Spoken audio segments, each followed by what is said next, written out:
어제 전총조 씨를 고소하겠다는 남현희 씨의 인터뷰가 오전에 있었습니다. 자, 그런데 어제 저녁에는 전총조 씨가 남현희 씨의 주장과는 전혀 반대되는 내용의 주장을 한 인터뷰가 있었습니다. 상반된 두 사람의 인터뷰, 누구의 말이 사실일지 범죄심리학계 전문가 중에 전문가, 경기대학교 범죄심리학과 이수정 교수와 이야기 나눠보도록 하겠습니다. 전화로 연결되어 있습니다. 교수님 안녕하세요. 네, 안녕하세요. 자, 교수님, 저 어제 오전에 있었던 남현희 씨 인터뷰 그리고 저녁에 있었던 전총조 씨 인터뷰 다 보셨죠? 네, 봤어요. 예. 네. 일단 제가 청취자 여러분들을 위해서 정리를 좀 해드리면 두 사람의 의견이 갈리는 게 이제 이 전총조 씨가 재벌 3세가 아니다.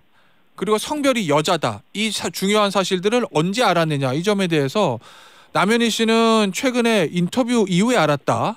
이런 얘기고 전총조 씨는 무슨 소리냐. 올 2월부터 진작에 알고 있었다. 이 얘기입니다. 자, 그리고 이 임신 가능성에 대해서는 전총조 씨는 자기는 지금은 여자고 성전환 수술도 하지 않았고 호르몬 주사를 맞고 있는 중이고 그리고 가슴 축소 수술까지 했다. 임신 여부에 대해서는 저 같이 산부인과에 갔는데 남현희 씨가 유산됐다고 유산인 것 같다고 의사가 얘기했다. 이 얘기고 남현희 씨 얘기는 전총조 씨가 신체 일부를 이식 수술을 해서 그래서 본인도 임신이 가능할 거라고 생각했다. 임신 가스라이팅을 당했다. 이 얘기입니다.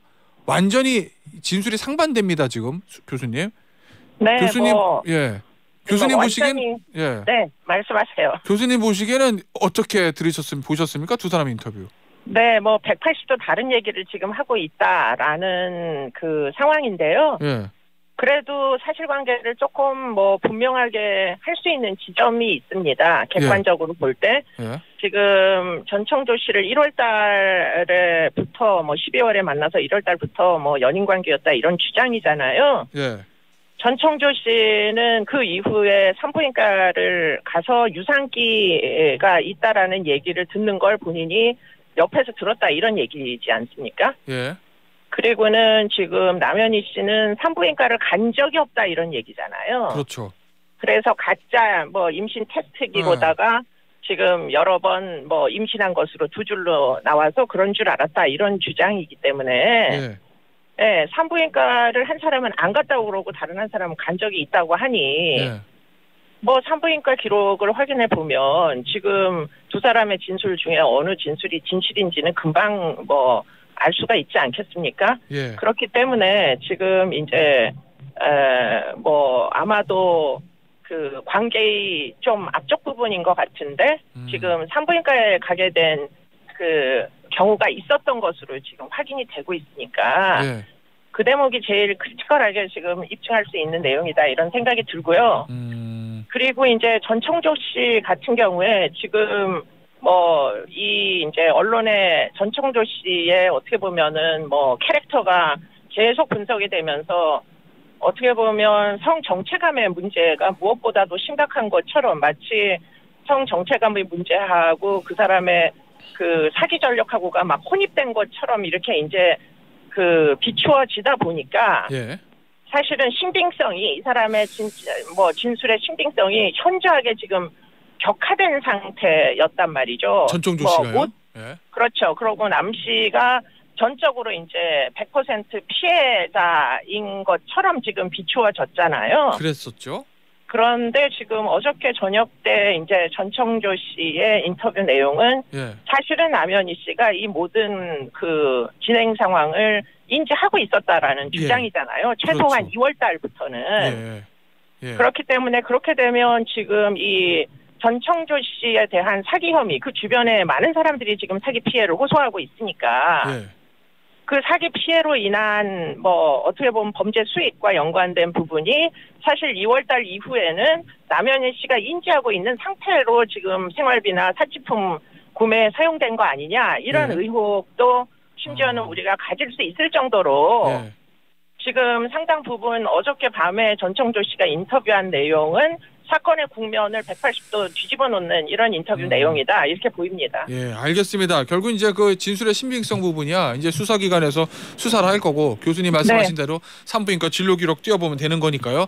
자, 그런데 제가 궁금한 거는 교수님 이 전총조 씨하고 남현희 씨가 최근에 있었던 그 잡지사 인터뷰 둘이 결혼한다는 그 인터뷰가 보도가 되면서부터 이제 전총조 씨가 누구냐를 언론에서 찾기 시작하고 그래서 이 문제가 불거진 거거든요. 네네. 본인들이 숨기는 게 있었다면 인터뷰를 안 하는 게 맞았을 텐데 그렇게 인터뷰를 해서 드러낸 심리는 뭘까요? 네, 뭐 그 인터뷰는 안 해도 되는 거죠, 사실. 그렇죠.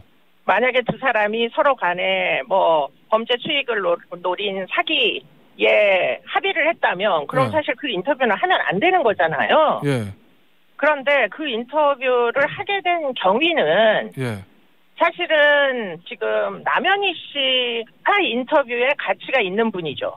그렇죠. 네, 그렇기 때문에 아무리 전총조 씨가 인터뷰를 하고 싶다고 사실은 잡지사가 뭐 쫓아가서 전총조 씨 인터뷰 할 리는 없잖아요. 안 해주죠.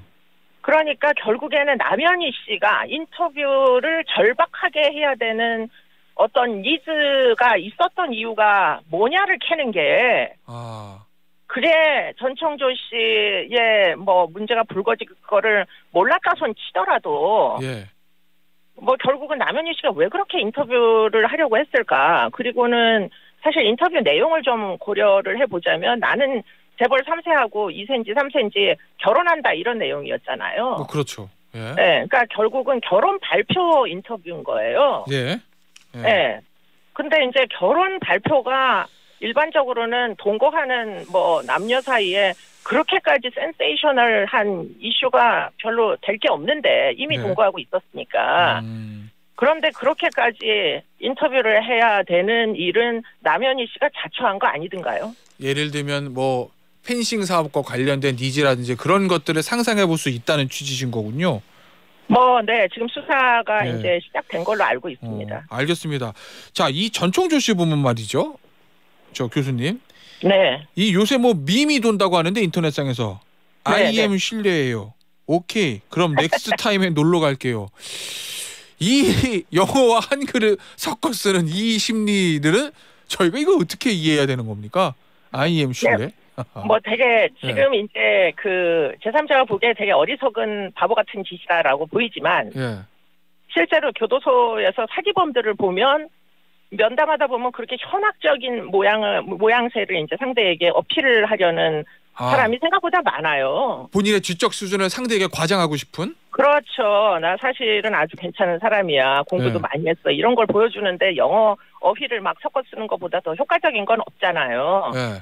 그러니까 그런 이제 그 전청조 씨의 말투나 행동 내용 이런 것들 보면 그 사람 틀림없이 뭐 상습 사기범인 건 맞는데 그런데 이 사람이 또 한편으로 남현희 씨에게는 순정 어린 어떤 그런 뭐 연인의 감정을 틀림없이 갖고 있었던 건 아닌지.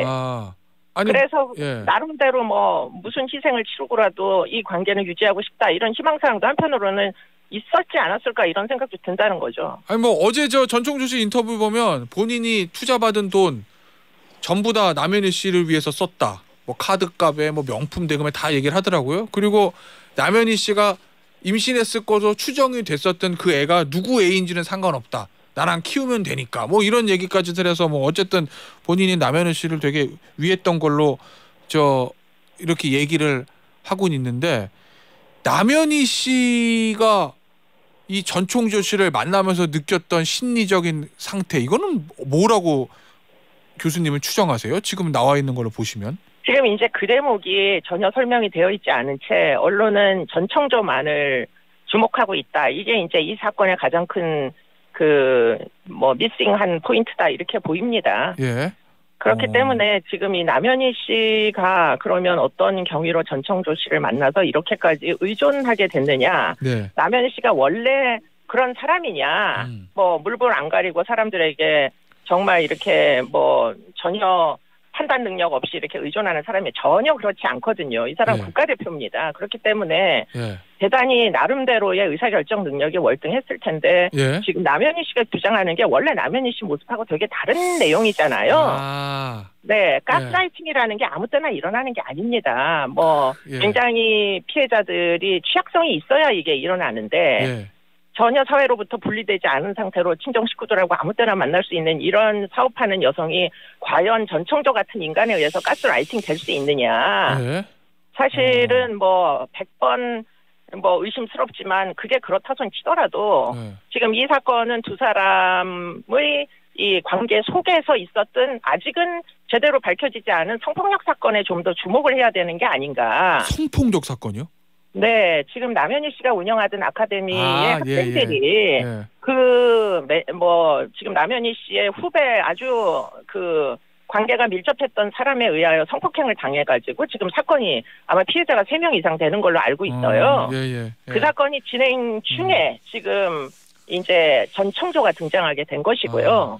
그 사건이 진행 중에 남현희 씨의 이혼도 있고 그 이혼한 전 남편 사이에는 아이도 있습니다. 그렇죠. 그렇기 때문에 아이의 양육권 다툼도 있었을 것이고 뭐 하여튼 굉장히 복잡한 시점이 지금 2023년도 12월에서 한 2월 사이에 지금 일어난 일들 같은데 그리고서는 피해 발고가 있고 지금 이 코치는 사망한 상태예요. 공소권 없음이 돼버린 거죠. 7월인가 최근에 이제 사망을 했습니다.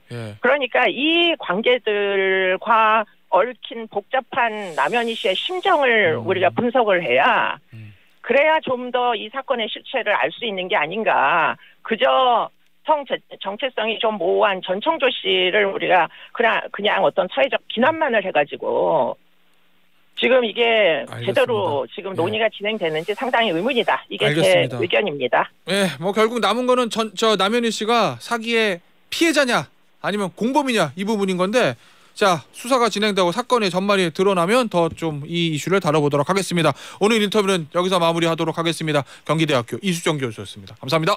고맙습니다.